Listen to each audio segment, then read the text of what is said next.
Les grandes écoles font de la résistance. Le gouvernement veut les obliger à accueillir 30% d'élèves boursiers. Les établissements refusent l'idée de quotas ou d'objectifs chiffrés, estimant que le dispositif entraînerait une baisse de niveau. Myriam Metaoui, Robin Teboul. C'est une grande école qui fait figure d'exception.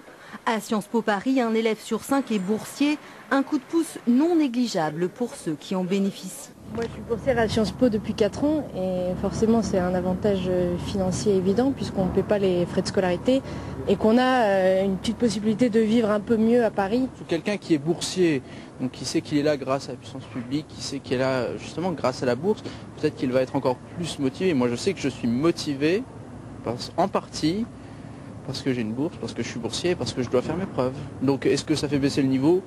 Je pense pas. Une mixité sociale et une diversité qui est une richesse indispensable pour son directeur. Nous, à Sciences Po, on n'a jamais été autant aidés par les entreprises que depuis qu'on a développé une politique de diversité sociale. Parce que c'est l'intérêt des entreprises de pouvoir recruter des jeunes diplômés qui viennent de tous les milieux sociaux. Les entreprises ne veulent pas de clones. Les entreprises ne veulent pas que tous les jeunes diplômés se ressemblent les uns aux autres. Dans la majeure partie des grandes écoles, les étudiants issus de milieux modestes représentent un élève sur 10 à peine. Alors, quand le gouvernement fixe comme objectif 30% d'élèves boursiers, les grandes écoles rejettent la politique des quotas. Nous ne sommes pas d'accord sur le fait d'imposer un quota filière par filière. Pour nous, il faut qu'il y ait absolument adaptation entre le profil de la personne recrutée, le contenu de la formation et l'emploi qui va derrière. La ministre de l'Enseignement supérieur précise qu'il ne s'agit en aucun cas de quotas. 30% d'élèves boursiers, c'est l'objectif que le gouvernement aimerait atteindre à la fois dans les classes préparatoires et dans les grandes écoles. Invité du Soir 3, le sociologue Patrick Weil. Bonsoir. Bonsoir. Vous êtes l'auteur de La République et sa diversité. L'objectif de 30% de boursiers dans les grandes écoles, c'est une bonne solution, une bonne idée pour ouvrir ces écoles?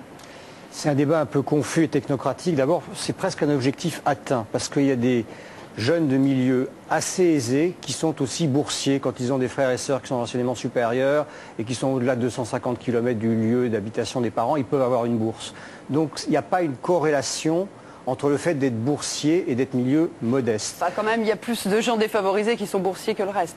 C'est vrai, mais si on disait 30% de milieux défavorisés, l'objectif serait beaucoup plus difficile à atteindre. Et si l'on disait que si on est très bon dans son lycée, n'importe où en France, on devrait avoir le droit d'entrer à Sciences Po, ou dans les classes prépa, dans les IUT, etc. Alors ça, c'est un objectif que certains États américains ont mis en place, mais qu'en France, on est loin d'envisager.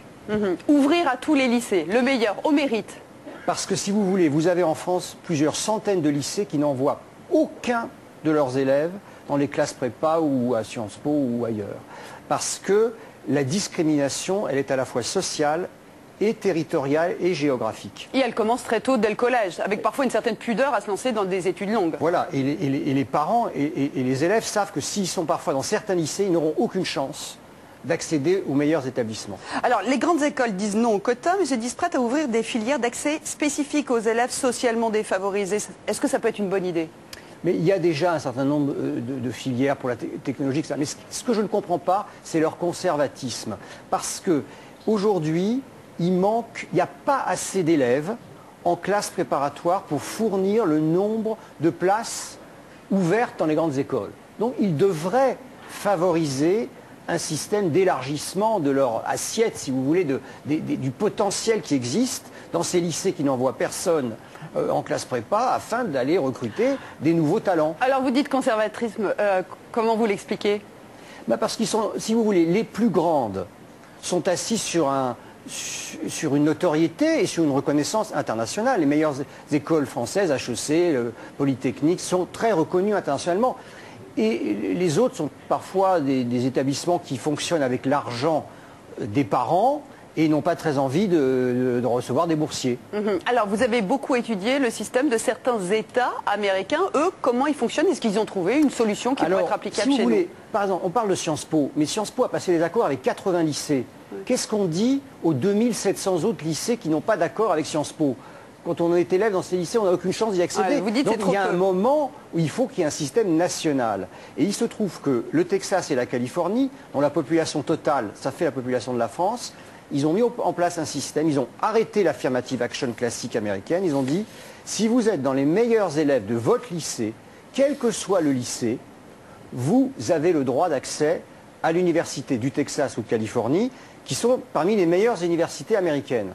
Alors ça prend à peu près 50-60% des places de ces universités. Le reste, c'est toujours par dossier, comme un peu, on pourrait avoir toujours les meilleurs, la majorité des élèves d'Henri IV pourraient toujours aller en prépa, mais chaque lycée, les meilleurs élèves de chaque lycée auraient leur chance aussi d'aller en prépa ou dans les IUT ou dans les IEP. Merci beaucoup d'avoir été notre